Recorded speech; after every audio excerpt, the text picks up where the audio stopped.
we very seldom start any work if we do not understand the strategy of the business.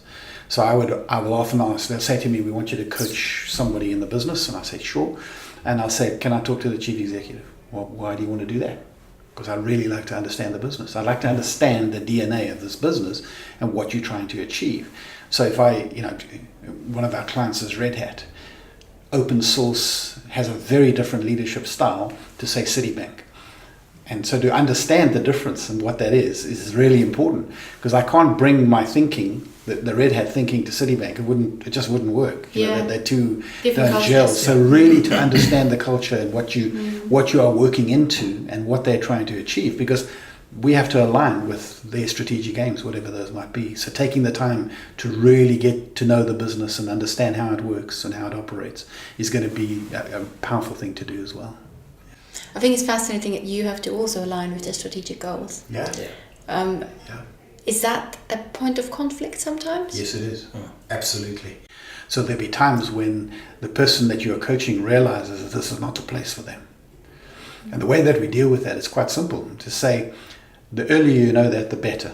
Because if I'm half engaged here, and I'm okay and I'm quite skillful, but I'm half engaged, it's better that you know that today, and the organization knows it as quickly as possible, so they can get somebody who's 100% engaged. Yes.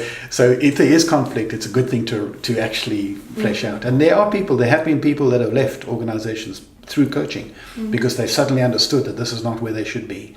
And that's good for both of them, actually, from our point of view. I think that's true. And for many of them, it's the first time that comes up. Yeah. And it's a real epiphany for them, quite a seminal moment for many of them, and in many respects quite cathartic to recognize this is where a lot of their source of pain has come from in terms of what they're dealing with in the organization. And so for a nanosecond there might be some angst around, oh, what now? But I think very quickly they recognize, that's great, well, I'm at a choice point, then perhaps this isn't the right place for me, and let me move on rather than spend another 5-10 years here not really knowing why I'm not getting the gratification and feeling excited about being a part of this journey and a part of this organization. So that's interesting. So the coaching goes both ways almost, in improving, and taking development further within the company, but then also reflecting to a degree and a level that they get the confidence to actually see themselves either as being part or not part, and then making decisions which people can be afraid of, especially if they have commitments, but also if you are part of that culture and you feel you can't actually leave, you're almost trapped.